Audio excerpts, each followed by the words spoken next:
Hello, everybody, and welcome to Book Passage. My name is Nick, and I will be your host for the day. I'm very, very happy to see all of you here, and for the many, many people pouring in. Welcome, welcome, welcome, welcome.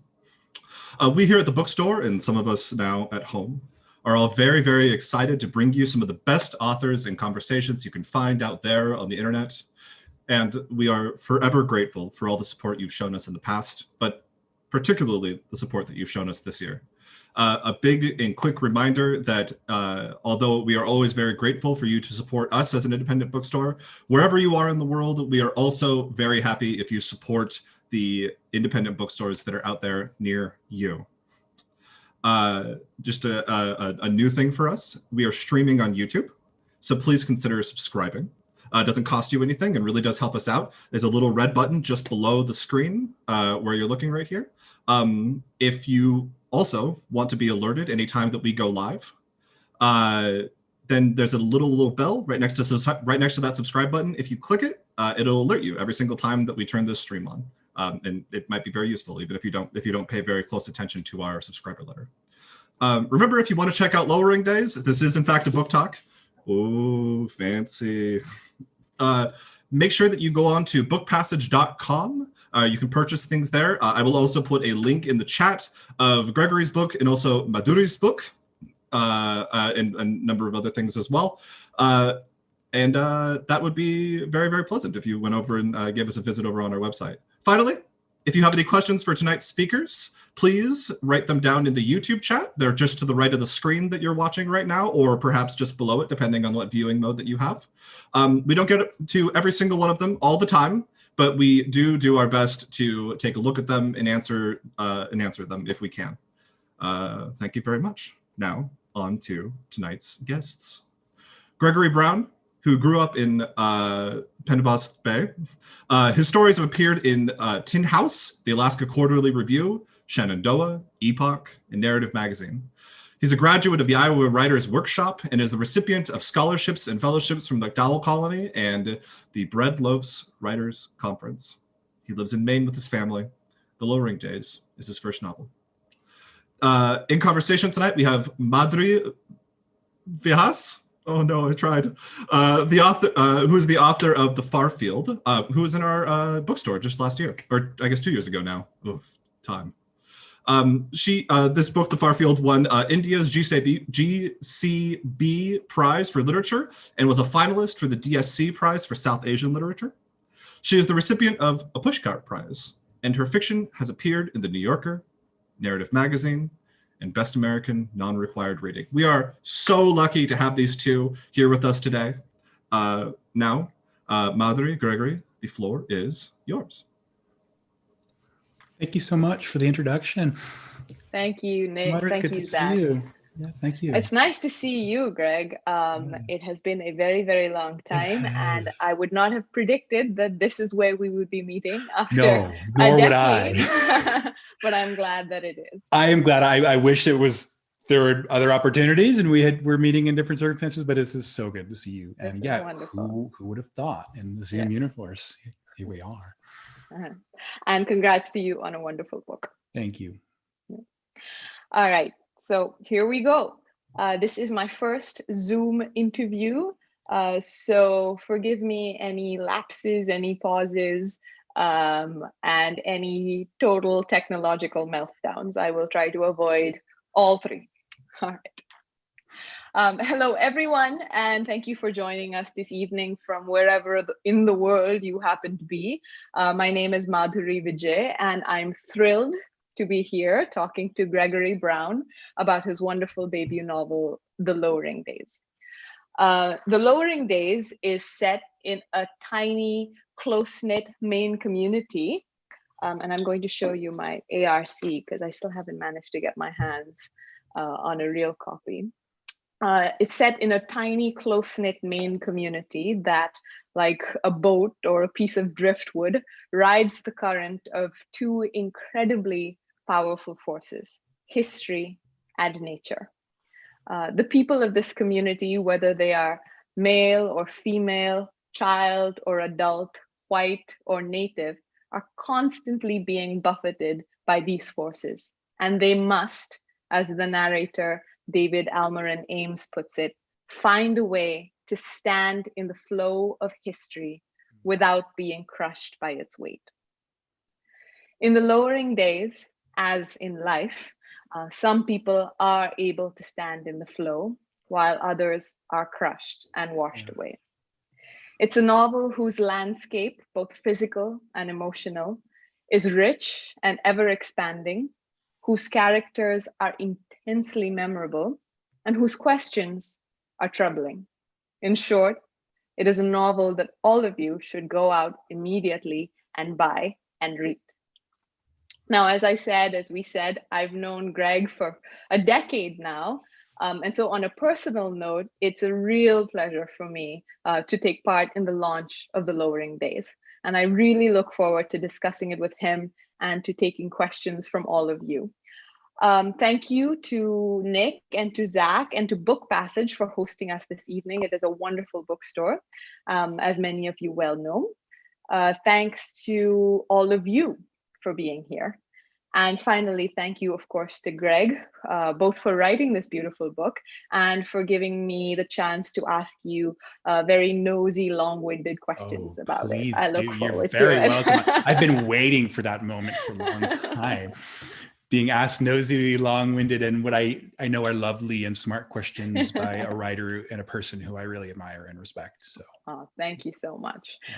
All right, well, let's get right into it, because I want to leave room on the other end for questions from the audience. Okay, so when you first asked me to do this event, you commented on how strange it was that you are in Maine and I am in Hawaii. And our audience, we can't see them, are who knows where. But since your book, which is the star of the evening, is based in the mist and the water and the soil and the snow of Maine, I think it's appropriate for all of us to leave our own homes and become temporary, is it Mainers?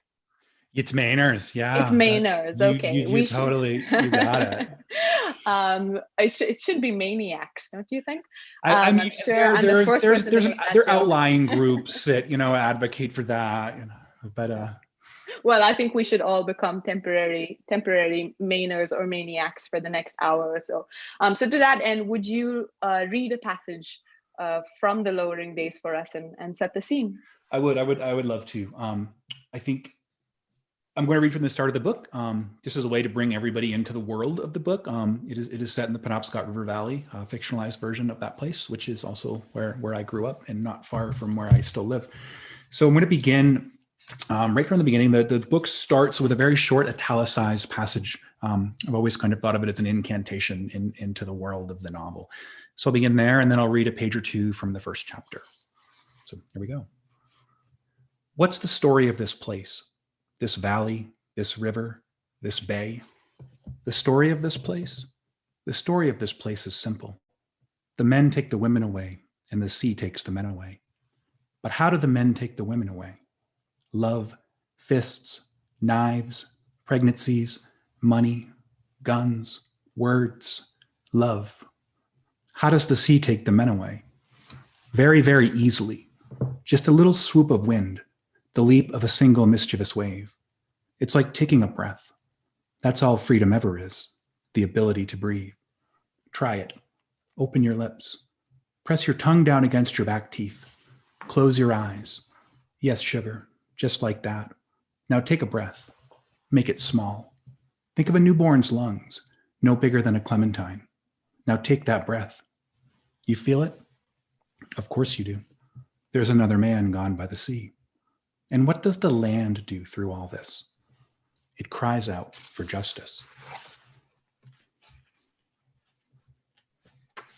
1. We were wild kids, always covered in river dirt and sweat. In every corner of the house, one could see our passing.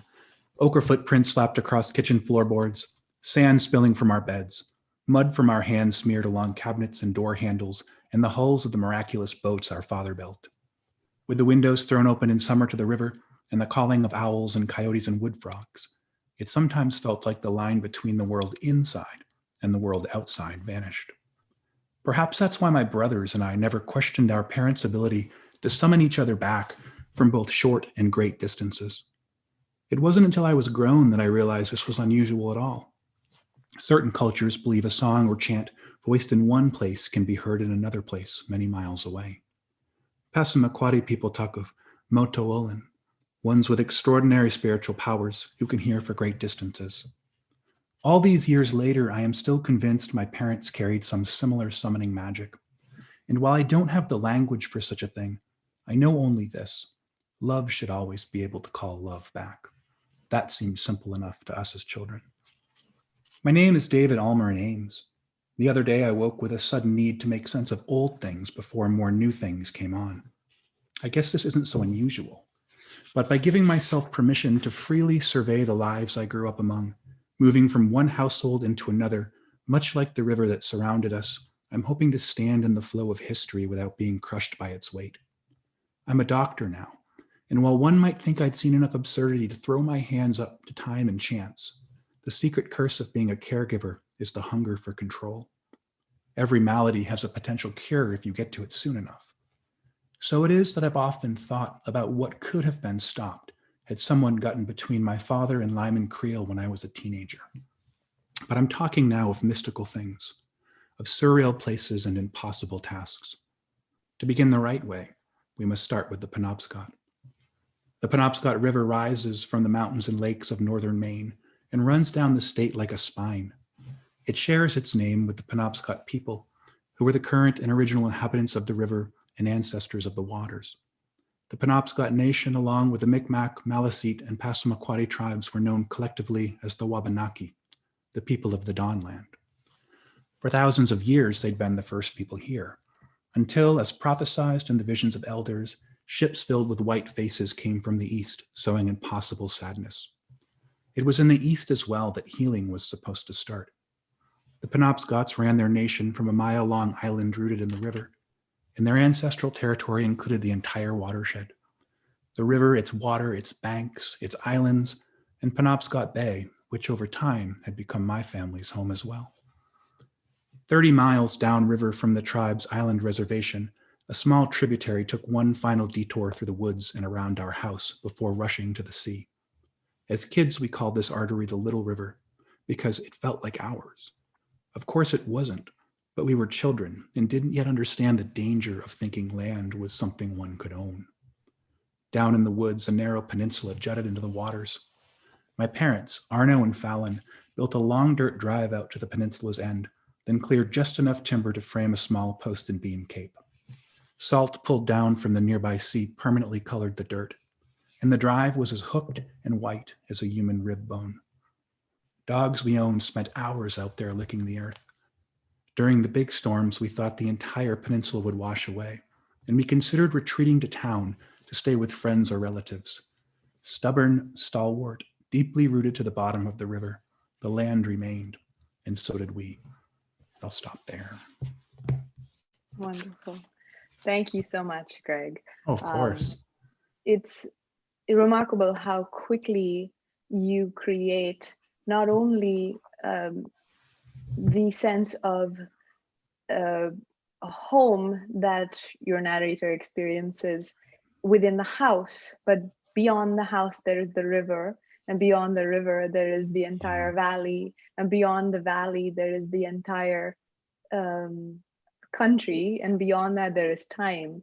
And so you, within the span of 2 pages, you have set your stakes very, very high, which is wonderful, which is really, really wonderful.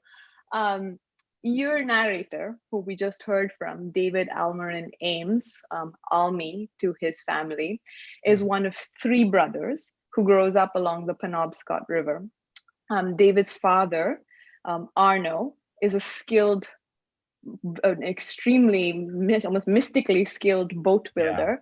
And his mother, Fallon, runs a local newspaper called The Lowering Days. But David does not only tell the story of his own family, he also tells the story of other families in the area, his neighbors and their children, a Penobscot father and his daughter, he compares, as we just heard, his narration to a river winding through the lives of all the people he has known. Why, of all the people in this town, why did you choose David? What makes him the right narrator for this story? Yeah, that's a great setup and such a good question. And that's something that nobody before you has asked me. So when we spoke before this event, it really struck me, and then I really spent a lot of time thinking about that. And why David? I mean, we all make these conscious choices, like as far as who's going to narrate our book. And sometimes a character or a narrator comes to us, and we're like, yeah, we're going to follow you. We know you're the one to tell the story. Other times, we kind of force a story into their area. With David, I knew, like you mentioned, the book does start small and it keeps broadening out. And the beginning, which is kind of expository in nature in ways, does take a longer lens of many things. So, I mean, I knew I had a book here that was going to be telling a very intimate story, the story of a family in crisis and how two other families in crisis intersect with them.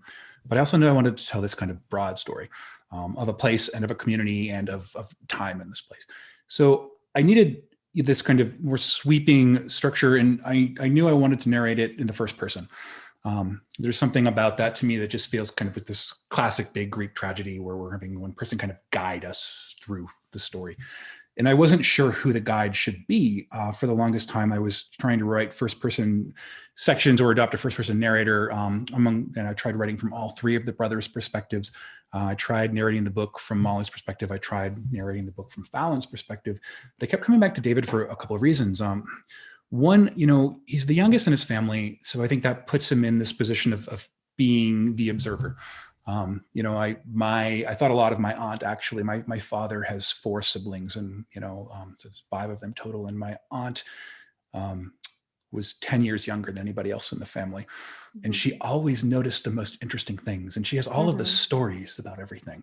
What was under this person's bed versus this person's bed, and what everybody was up to. So she was always tracking everyone. And I thought David, as the youngest, was the person within the family that would kind of track everybody the most interestingly. And I thought, in the broader picture of like telling the story of this area and other families, David was open enough as a character to the world to not kind of be set in and adopt some of the patterns of violence and oppression that he saw around him. He still had this kind of quality of being a bit of a dispassionate narrator and a bit of a questioning narrator. He's kind of this blend of analytical and deeply feeling in ways. Well, he's a doctor. Yeah, and he is, absolutely, good point. Yeah, so he's not alone in the sort of the doctor writer tradition, which is it's a long-standing tradition of people who, I mean, I'm talking about real writers here, Ethan Kanan for one, people who are William Carlos Williams, people whose medical profession and literary acumen don't seem disconnected in any way at all. And you, in the passage that you read, you talked about healing. And I wonder if one of the things that he's setting out to do in both subtle and very explicit ways is heal. Yeah, it is. And that was what was interesting too to me about David. All 3 of the brothers end up embarking on a profession that's in some way kind of an iteration of what their father did. Arno, in addition to being a boat builder, he was in the military. He served in Vietnam. He deserted and left the war. And Link, the middle brother, becomes a soldier. Simon, the older brother, becomes a boat builder.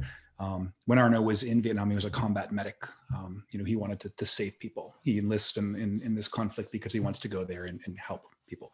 So Almi becomes the doctor. And this idea of healing goes beyond the profession too. I mean, he's also the character who is faced with this history of violence in 2 of the families, the Creel family and the Ames family, and this kind of cycle of obsession and partly toxic masculinity that both the fathers kind of exhibit, and also like the idea in these small towns, and that I think we see in a lot of small towns and rural areas, where there's this mindset of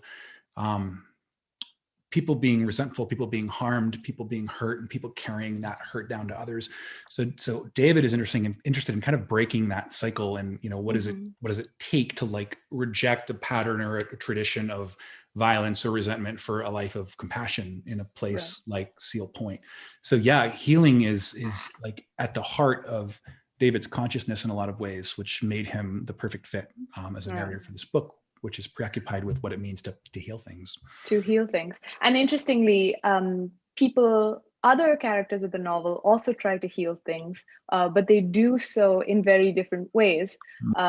When David is 14 years old, the local paper mill, which is for many, many years was the economic mainstay, the largest employer in the region, but it had been bankrupt for a long time, was about to be reopened. It had new funding, it had new investors, but on the eve of its reopening, it is burned to the ground in a mysterious act of arson.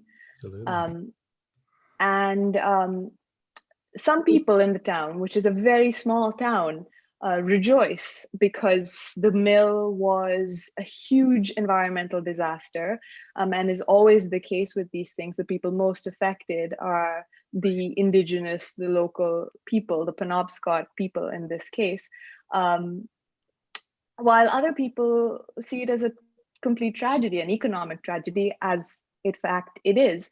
And the idea that the burning down of a mill, which is an explicitly violent act, can also be seen in some ways as a positive act, as an act of, as an act of healing, is particularly interesting. And for me, this moral push and pull, what is healing, what is destroying, what is good, what is bad, what is done for love and what is done out of anger and spite. Those things, as I read your novel, began to seem entirely blurred to me. And this push and pull it's characteristic of the entire book. It's almost like they're, sorry for the metaphor, but there are two rivers that sort of run together, and you can't separate them. Was this sort of moral ambiguity important for you to include? It was, and I'm really glad to hear that was your experience reading the book, that you started to feel that all through the book, because that's what I was hoping to accomplish with it. That moral ambiguity was central to the book and what I wanted to do with the book, and it was one of the first definite kind of patterns I knew I wanted to try to write in the book. I had the world and I had several of the characters and I had an idea of the events. What I didn't quite know yet was what's underneath these events. And what was under them was kind of the moral complexity of them, and bringing them out became like something I kept doing in the process of writing the book. I would always check back to that. And I think it's this interesting question too, where we have like characters who are certainly morally complex. They do bad things, they do good things, and we're used to that. I mean, that's like the trait of all good fiction, right? Like we need that, and that's how people are. It's how we are. But I was interested in like the idea of moral complexity within institutions too.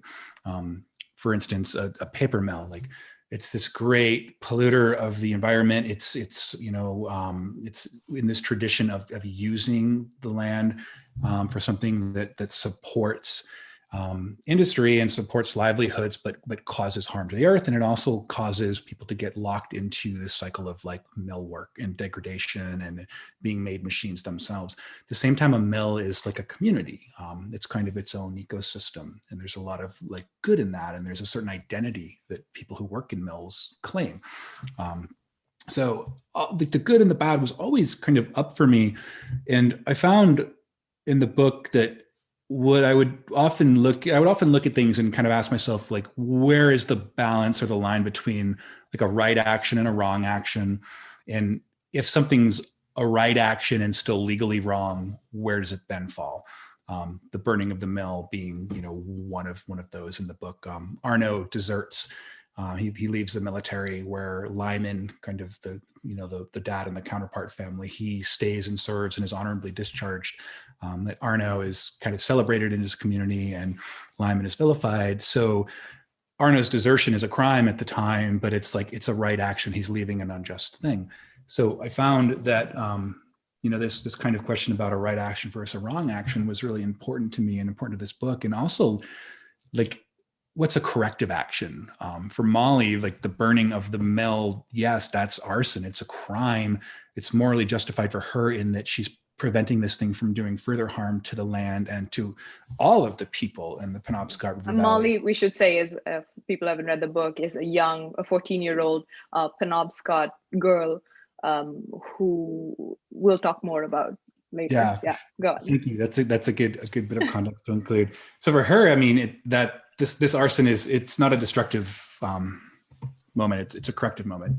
Like the greater crime was the, building of the mill, the adopting of mills and other industry that relies on land. Yes.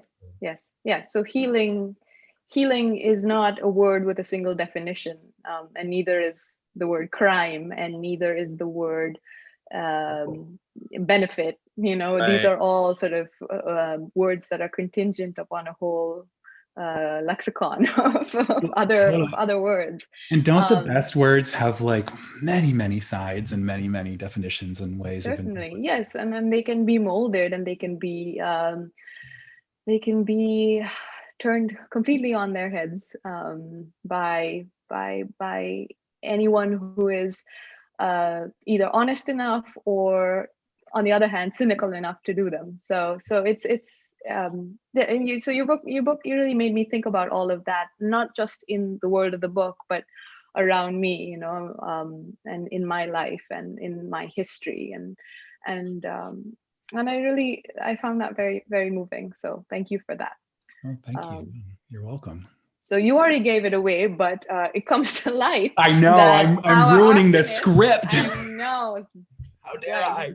How dare you? So the arsonist, as Greg so ungraciously already told you, is a Penobscot teenager named Molly Greenwind, and she tells her father, Adam, and Adam used to work at the mill. So within their family itself is a little bit of a push and pull about whether the closing of the mill and the burning of the mill was in fact a good thing. But when she tells him, he knows they don't have a choice. Being who they are, they will immediately be arrested and probably treated very harshly. So they go into hiding. They live off the land and they try to evade arrest. But Molly also does she also makes a very strong political statement by sending a letter to Fallon's newspaper, The Lowering Days. And in the letter, she says that her action was meant to avenge the polluting of the river on behalf of her people. Greg actually has a recording of this letter, which is written in part in the Penobscot language. And I think this would be a wonderful place to pause and to hear it. Greg? Absolutely. Yeah, and just before it's about a 2-minute clip. Before I play this, I just want to say that the first voice you'll hear is David Aaron Barker. He was one of the narrators for the audiobook. And then quickly we'll move into a second voice, and this is Molly. And the narrator was a woman is named Nicole Altivator, who is a Penobscot speaker and a member of the Penobscot Nation. So we're going to get to hear Molly, and we're going to get to hear Penobscot language out loud, which I don't know where everybody is coming from, but it's the original language of the place that I'm coming to you from, which is Wapanaki territory, in Penobscot territory specifically.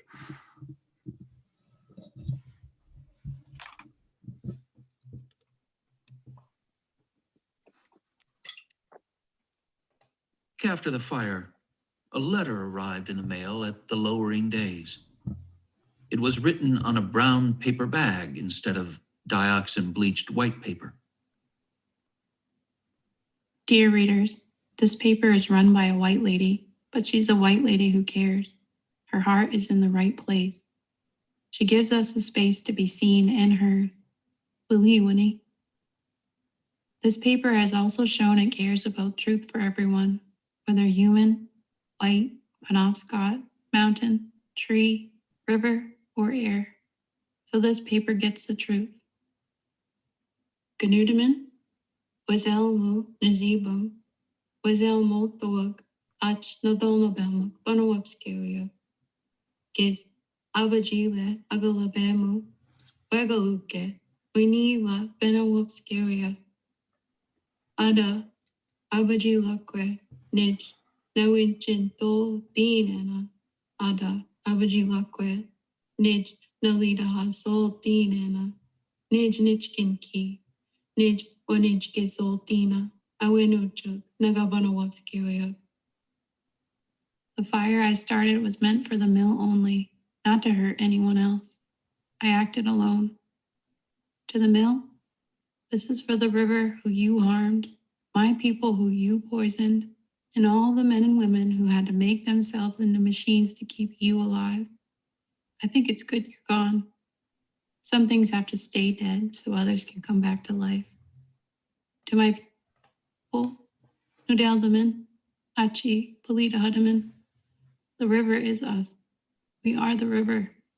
I couldn't listen to your crying anymore.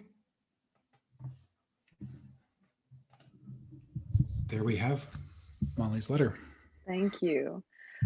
You know, Greg, I'm not the kind of person, I don't usually listen to audiobooks, but I will say these are a few of the times when I really wish I did listen to them more, because to hear that in the language in which it was written is, well, I couldn't get that experience with the words on the page, which were beautiful, but it was really, thank you for playing that for us. Oh, you're welcome. Yeah, I don't listen to audiobooks a lot either, and there's something really beautiful in listening to an audiobook in which, you know, you're getting a different layer of experience. Yeah, so absolutely. So the letter throws the entire town into conflict because it's Fallon, bad news. Yes, it's bad news because Fallon prints it, and even her decision to print it is an incredibly contentious thing. There are meetings and people are yelling at each other, and the entire town sort of seems to take sides. Some people think that it's a good thing that she should print it, and and they take sides about the sort of burning of the mill itself. Fallon, who is Almy's mother, stands in firm support of Molly, but as the novel progresses, a man named Lyman Creel comes out as a primary antagonist, if you will. Now, Lyman is David Almy's neighbor, and he is an incredibly complex character. You talked a little bit about him already. He's capable of both great tenderness and great violence, often at the same time. Could you just tell us a little bit more about him? Who is he? What is his role in the town? What is his history in the town? Absolutely. Yeah. Lyman was one of the most interesting and fun, surprisingly enough, characters to write in this book also. So I'm happy to talk more about him. So yeah, he's a person who is kind of unable to escape his past. I mentioned a little bit about, you know, how he went to Vietnam and he served and he did everything he was supposed to do, and he came home and was you know, treated as a pariah for that and other reasons. You know, he is from a family who you know, had owned mills, so he decides that he's going to reject this lineage of mill ownership and using the land at that huge industrial scale, and he becomes a fisherman. He also, you know, he takes Grace, his wife's last name. So he completely detaches from his family name in that way. In addition to, you know, becoming a fisherman, he organizes like the local fishery, creates a lobster co-op. What that is something that allows, it's essentially a union for a fishery. So he allows people who are fishing in the area to have more agency, to be able to sell what they catch beyond just the local markets. So he does all these great things. And yet he's also the person who, you know, if somebody is fishing in his area or his territory, he responds with violence. Anytime he feels challenged, he responds with this hubris and this kind of basically like this notion to attack or defend his family that causes great harm. And one of the things with Lyman that I always thought was interesting is there's this question, like he comes into the book and he's kind of this dark cloud when he arrives. And I'm always asking myself, I still am to this day, like, is Lyman the dark cloud because like he is creating darkness, or is he the dark cloud because everybody around him has made him into this kind of darker force? And it gets back to what I was talking about, or we were talking about, like in small communities, these cycles of resentment and these patterns that are so hard to break out of. I mean, Lyman has been vilified for so long in so many ways by his community that he starts doing villainous things with increasing ease. At the same time, like, he's a really devoted father. He raises ravens. Like, he has such great love for these birds. They're kind of like, you know, they're his pets, but more than his pets, they're kind of members of his family. Like, he's the guy who drives all over the county to collect roadkill for his birds, and, you know, keeps track of like their nesting patterns and, you know, kind of their family dynamics. And at the same time, he's the person who, if he feels challenged, he responds with like egregious force in many ways in the book. So he was kind of a mad delight to write, because there's times that he's really tender and times that his psychology goes to very, very troubling places. Right. And he is offset in certain ways, and he's maybe egged on in certain ways by the figure of Arno, who's David's father, who, despite living in ways that some might see as irresponsible or reckless or not quite as noble, seems to be just universally beloved in this town. As you said, you know, Arno deserts the war, and whether or not that's a good thing, it's certainly in this town, it's probably not. It's not a sort of a marker of the serious person. But on the other hand, he builds these beautiful boats. He's incredibly meticulous and honest, and, you know, and also loves his family. And so, you know, you have these two men, one of whom is unable to sort of shake the ugliness around him, the dark cloud, as you put it, and one of these men who seems to just float. So what is it about? Is it only, I mean, do you think that these forces operate more in small towns, or you know, are there just some people who seem to go through life charmed? Or is it, you know, are these the sort of wrong questions to be asking in the first place? No, I think they're really good questions to be asking, because if that's true, and I think it's true in ways, that does seem to be what happens. Some people can't escape, you know, what's been put on them, and other people seem to float through charmed, as you said. If that's what's happening, I think we need to ask why. So that's something we can change. And for Arno, part of it is performance. I mean, he has a certain, there's an earnestness and kind of a genuineness to him, but he's also very charismatic, and he's the performer in many ways. And he's well aware of how to use that when he needs to use that. And that's something that Lyman struggles with.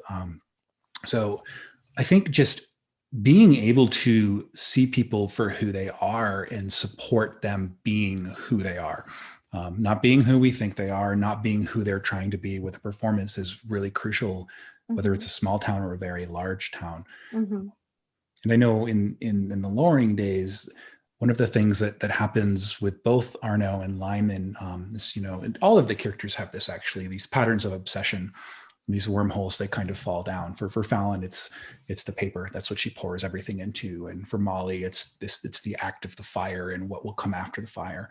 You know, for Arno, it's his boats, and for Lyman, it's his ravens, among other things. But one of the things that can happen with both of them in the darker side of obsession is how it closes people out. So they get increasingly isolated through the book, and their isolation kind of comes out sideways in very toxic ways that I think we often see in men in our culture who are prone to a certain level of magical thinking in ways. And both Arno and Lyman are at times. Right. Yeah, you know, there's a rivalry between them, and there's a lot of back and forth, and people and their kids get in on it a little bit and kind of try to, you know, avenge their fathers, when they end up making things worse. And then somebody does a wrong to avenge another wrong, and then that's just two wrongs, and then somebody, you know, these things keep accreting. But what occurs to me is that these what sets this all off is a political act, a big act that refers to a big injustice, that refers to history and time, and a kind of global a global wrongdoing. But what these two men seem to take from it is something very narrow, which is, I just have to avenge my family. I have to protect my family and myself and my honor and my and the people that are closest to me. You talked about it as an obsession. I don't see it so much as an obsession. I see it as a very human impulse. And when the world seems out of control, your instinct is to close down. And this is not just men. I really do not believe that. I think I have this impulse as much as anyone. I want my family to be safe. I want them to be protected. Whether or not I can, justify the rationality of it, and usually I can't, but that's just it. I want that. So they sort of snipe at each other until it's impossible to know who the original aggressor is. But that doesn't just operate on a familial level. It operates on a historical level, right? Because you are referring to a crime that was done to avenge another crime. The burning that was done to avenge the mill. And so as I was reading, I had the sense of these wrongs just piling up on top of each other, until it seemed almost impossible to know how to stop and how far back to go. How do you, tell me how why you were interested in that, and how you think these cycles, as you call them, and I think of them as accretions, how do we get to the bottom of it? I'm not sure how we get to the bottom of it, but I wanted to go very far back, and as it refers to Maine, I went back to kind of like the original acts of colonization that happened here. Right. So if we look back, the mill is one wrong. It's the fire. It's the creation of the mill, and then the burning of the mill, and then Molly's response to everything. But the taking of the land was the original kind of act of harm and crime here. And all of the characters, whether they're indigenous or non-indigenous, are suffering from that in this novel 400 years later in different ways. So that pattern of taking land from somebody else, of taking a place and then calling it yours, of bending that land into what you need it to be in order to have a livelihood and to make a living, of making land about ownership and about resource and opportunity, that haunts these characters. And once you take something and then you try to control something, and you internalize the guilt and the harm you've done, and then you adopt this pattern of continuing to try to control and manage and make things your own, I think one's response to being wronged kind of can default into being harm, and also being trying to control others to get what you want nonstop. And we see that playing out so often in our culture, and that's happening in many of the families' lives in this book.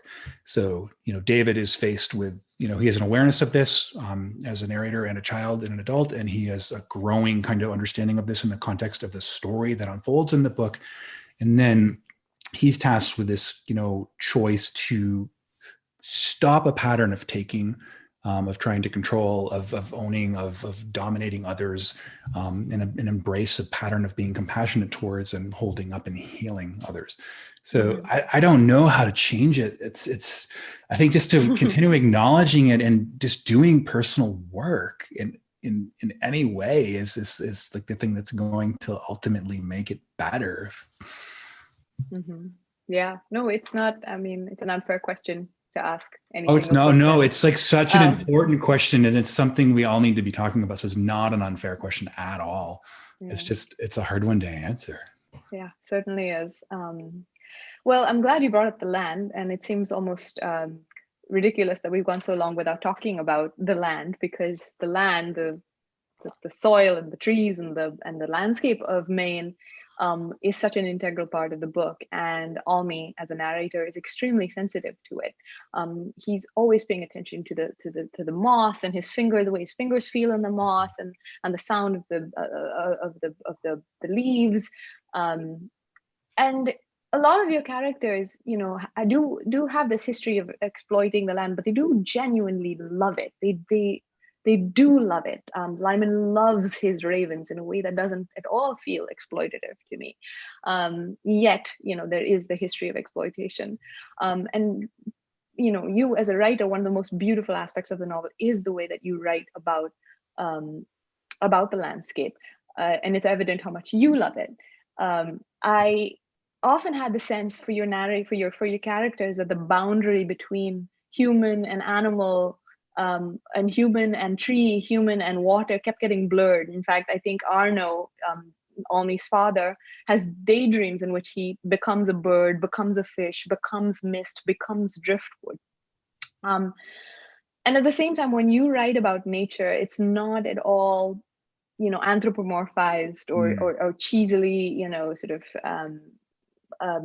harnessed for the purposes of illustrating the character's feelings. It is itself. It is what it is. It is unknowable. It's remote. It's dangerous. But at the same time, it is for them a resource and a treasure and a refuge. It functions as so many different things. How was it important for you to strike this balance and in writing about this land that has already seen so many ravages? How do you go about writing about land that has already been used in so many ways? Yeah, that's such a good question. It is important, and it's something that I think about a lot with my writing.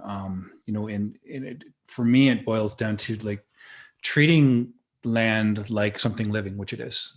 You know, recognizing it as a sentient being, and whether it's a rock or a tree or a cloud. I mean, I think we often assume that those elements of the world don't have sentience, but you know, who are we to assume that? That's never how I've seen these things. And many people in the book are very aware of and very believing up the aliveness of the world in that way. So treating like the world like something that's alive, but not trying to narrate the world like a living thing. I think one thing that can happen sometimes for writers, and I've done it before my own writing, we start adopting kind of land as a POV character, like a point of view character. And I think that gets problematic and kind of tricky really quickly, because we're assuming that land would experience things in the way that our human characters or our human selves experience it. So trying to stay away from that is kind of one of my baselines for how I'm writing about land, and just recognizing that like there's a world underneath our world. You know, for me growing up, and like in my family and in a lot of the community that surrounds me now, these kind of more magical or mystical things that sometimes happen in the natural world and happen in the book, they don't seem magical, or they don't seem particularly supernatural. Like to be outside and be walking through the woods and notice the way the trees are moving on a particular area or pocket of the woods and hear like they're speaking to you, or to be going through a part of the woods in winter and being able to feel like snow sublimating directly to cold air and feeling like it's a breath coming up from the earth. I mean, right. Those feel like not like phenomenological things. They feel like living things. Living things. Wow, that's wonderful. Well, and that leads very nicely into what I want to ask you about next. You wrote an essay for LitHub about the genesis of your novel, in which you said, in the aftermath of fire, I realized there needed to be more than heartache. There needed to be rage, loss, confusion, but hope for the emergence of something better as well. In this case, that meant the space for plants to reclaim the earth, for healing to begin, and for new human supporting industry to flourish. So could I ask you to read a short passage from the book in which Molly, our arsonist, sets in motion exactly something like this, something beautiful and sentient and life-affirming? Absolutely. I'd be happy to. And for Molly, this act of destruction is an act of reemergence or rebirth, right? And her hope is that what has normally happened in our country, you know, if an industrial site is burned or something, you know, it is then bought back and becomes an industrial site again, right? It just keeps staying in that pattern of use. So Molly wants something very different to emerge. And I will read this short paragraph here. She spent the summer and fall sneaking into the mill, exploring the layout, learning its topography, figuring out what would burn and how, devising a plan. Her goal was not just fire, but rebirth. At night, she peppered her father with questions about plants and gardening, and he gleefully went on and on like a man who'd rediscovered an old friend. Pushing deeper inside the abandoned mill site, Molly planted fire-loving seeds and seedlings wherever she thought the land would support life. She delighted in the small guerrilla act of slipping a living pocket of complex DNA beneath the earth of a hulking paper mill whose days, she was convinced, were numbered. While most of the world watched the news or dozed off, dreading getting up for work tomorrow, here she was digging holes for shagbark, hickory trees, and green spaces between maintenance sheds and loading docks. Even with all her planning, most days the fire seemed impossibly foolish. But when she thought about stopping, she saw that tall, aloof boy and his white face, theorizing to her about change. As winter set in, she began picturing the world she was trying to build after the flames. Who knew what seeds would germinate, activated by fire as plants had been for millennia, and what would pass on with the burn? Pitch pine and scrub oak and larch and willow, blazing star and wild lupin and fireweed. If they came, they would come as a tapestry of new life emerging from the ashes. I absolutely love that passage. Thank you. For several reasons. One, I just think the names of the plants are so beautiful. Oh, I love plant names. We could talk for an hour just about plant names. Yeah, we should. We definitely should. Maybe a different event. Next time, yeah. Next time. It occurs to me that, she gives the mill, and she addresses the mill directly in her letter, which is an interesting thing. And she treats it with enough respect to explore it, to understand it, and to plant seeds wherever she thinks that they will take. And also, you talked about letting, in order to sort of break the cycle, there has to be in some ways a letting go of control. So she doesn't know what's going to grow. She just plants in hopes that it'll grow. And in some way, she sort of leaves it up to the land to decide, which I thought is sort of a wonderful way in which she practices what she preaches, really. Yeah. She allows the land to decide, which is sort of a wonderful thing. We have a couple of questions from our audience, and are you ready to take them? Yeah, let's do it. All right, great. Raymond Welch would like to know how you found readers while you were developing the novel. I think he must mean people to read your drafts. Yeah. Yeah. Sure. So I had like my crop of kind of like first readers and really trusted friends and writers who read this book in draft form as I was working on it, and they're all people who actually I met out at the workshop when we were there. So that's like that for me. Like, how did I find readers while I was developing the novel? I had readers going into writing the novel because of a community of writers that I got to spend 2 lovely years with. So that's kind of like my writer readers, the people who I'm turning to and asking to see how this holds together as a piece of fiction. Then there were research-based readers that I had to kind of reach out and find. There's several elements in this book that I needed help with. For instance, aviation and flight is part of this book. So I'm not a pilot. I have this kind of very non-scientific idea of how planes go up and work and why they stop working and such things. But I needed to reach out to people who were experts in aviation and also were pilots. Several cultural elements of the book. The book, draws on indigenous and non-indigenous folklore. So there were, the process of reaching out to experts in those fields. And also, like, we heard Molly's letter and we heard Penobscot being spoken. I knew what I wanted to say in Penobscot, but I don't speak Penobscot, and I didn't know like how to capture both like the literal words I wanted to carry in the book, but also the context. So I worked with 2 linguists who became 3 linguists actually, who became kind of like first readers and readers for these parts of the book. Two who were language teachers on the reservation and are members of the Penobscot Nation, and one who is a non-Indigenous PhD doctoral linguist at USM, who's kind of worked with the tribe in putting together a dictionary. So I had to go through finding different types of readers, and it's always like such a trip. And the way it often happens is just cold emailing people.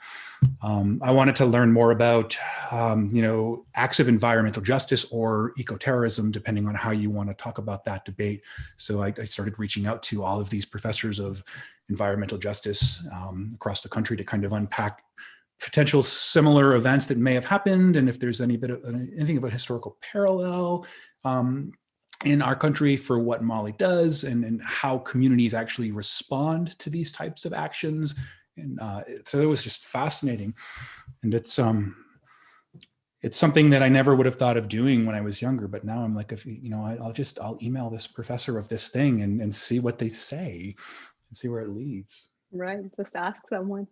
Yeah, it's so hard to do that. Yeah. Well, I mean, it sort of requires you to arrive at a point of humility where you're like, well, I don't know. All right. Well, Shabnam Nadia. Hi, Nadia. Hey, wants Nadia. to know if you can speak to how you see, the aggressive, protective tendencies we were talking about earlier in Lyman and in Arno that lead to tragedy. How that instinct, which is familial but also related to the broader community, manifests differently among men and women. It's a great question. I think it does, and it certainly does in the book too.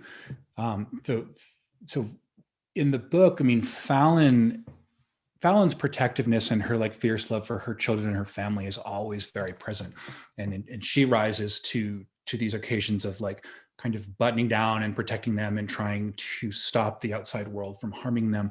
She's also, when she's doing that, she's often educating her kids in a way that the male characters in the book aren't. Like Fallon's pushing for not only to like protect her family, but to kind of educate them about why these harms are happening and what they can do to like protect themselves going forward.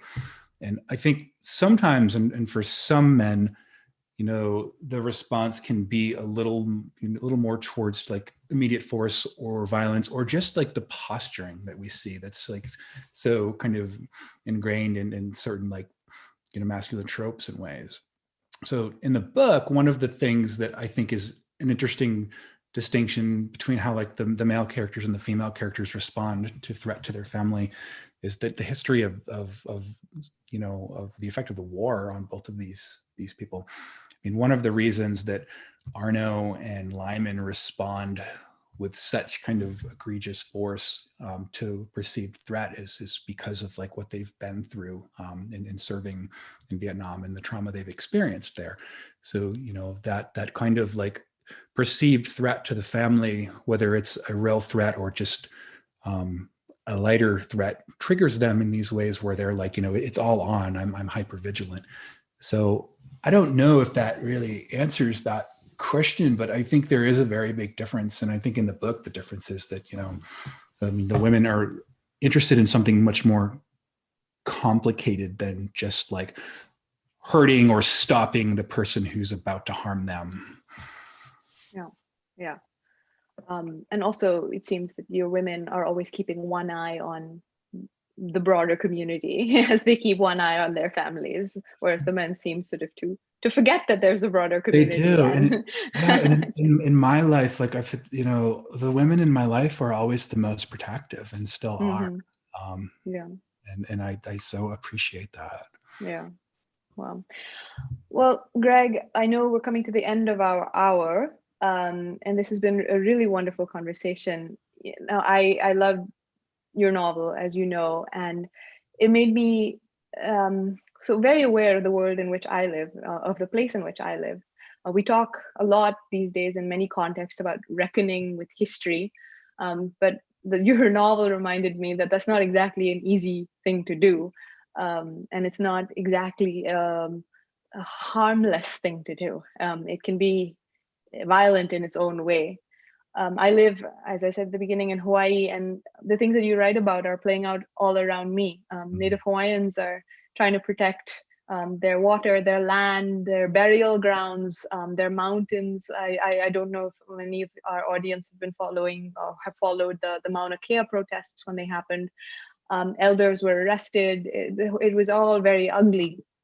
I am an outsider in this place.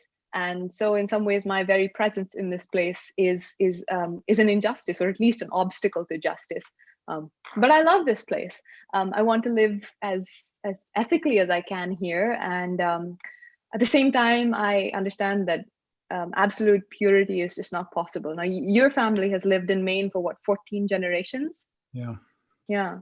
So, from you in your world to me in my world to our little daughters, how are we all going to live ethically in our various homes and on our travels? How are we going to right the wrongs of the past and try to live in the present? What should we teach our children? Greg Brown, tell me, how should we conduct our lives so we can stand in the flow of history without being crushed by its weight? Yeah, that's the question. Yeah, and my family's been in Maine for 14 generations, yet we're newcomers in many ways. And I think everybody in this country, first acknowledging that, it doesn't matter where you are in America, like you're on Indigenous land. So find out like where you're living, find out like the ancestral territory you're on, find out what tribal nation, has history there. Find out what like the true history of how that was taken, and then look for ways to, continue to support changing that history. Is one thing. So just like, don't shield those truths from our kids, and also like understand what it means, what Native sovereignty means, and find out like what can I do to actually support in the area that I now live self-governance of Native tribes and tribal nations. There are a couple of things that I think people can do to, as far as living more ethically, and if you can, I mean, like give land back. I mean, the return of land is one of those. We can go from kind of like what can we theoretically do and how can we be good allies, but if we can take action by like returning land, I mean that's a huge one. And if like you don't have land to return, look into land taxes and land tax payments. Several tribal nations have programs that work under those models. And once land is given back, the next question is kind of how does land become classified as tribal land, fully classified? And I just want to take a moment to recognize like how momentous it is in our country that Deb Haaland was just confirmed as Secretary of, the Interior. It's the first time there's, somebody who is Indigenous who's going to be running the Bureau of Indian Affairs. And that's the department in our country that actually makes these determinations on what land tribes own, how those lands are classified and if they're entitled supposedly to, full sovereign rights. So, I think Deb Haaland's going to change a lot of the kind of logistical hoops that tribal nations have had to jump through. And, people can call their representatives and call the people in power that, they've voted into office and push for actually letting people whose land has been taken from them and then returned, have it classified as their land again. Those are just some actionable things that folks can do. That's wonderful. No, it's really good to know, because at the end of these things, often you feel hopeless, a little bit inspired, but to actually know what to go out and do is rarer. So thank you for that. And another thing you can do, not only to learn a little more about Maine, but also to help the cause of literature, is to buy The Lowering Days, which I encourage all of you to do. I think that's it, Greg. Yes. Thank you so much. Thank you for talking with me. I loved your book, and I'm excited for readers to fall in love with your part of the world and with the people through it. Thank you again to Book Passage, to Nick and to Zach for giving us the time and this venue, and above all, even though we can't see you, to all of you, to the audience tonight, for your presence, for your enthusiasm, for your questions. Have a great day or evening wherever you are, and happy reading. Yeah, thank you, Madhuri. This is so sweet. And thank you to Book Passage and to all of you out there. And I just want to quickly say to everybody out there, please go buy The Far Field as well. It's a very gorgeous novel. That it's tremendous, and we have not talked about it tonight. So, you know, go get that Thank and you. enjoy that alongside The Lowering Days. Thank you very much. Thank you. Thank you very much. Thanks, everyone. Thanks, Thank Greg. you again, everybody. Appreciate it. Thanks for showing up and everybody there, and for everybody with your very insightful comments. I read them all. I appreciate you all. The book is The Lowering Days. You can find it at www.bookpassage.com. Right there, I posted in the chat. And again, Madhuri's book is The Far Field. Sorry, I didn't show that before. If you enjoy our book talks and would like to be alerted every time that they come up, please click the subscribe button down there. And you know what? If you enjoyed our talk tonight, please just click the thumbs up button right below the screen there. I know it doesn't seem like it, but it really, really does help us appease the great overlord, the Google algorithm, and get our videos and book talks and the love of excellent conversations out to everybody in the world. We appreciate you all. Thank you again for coming. Have a good night.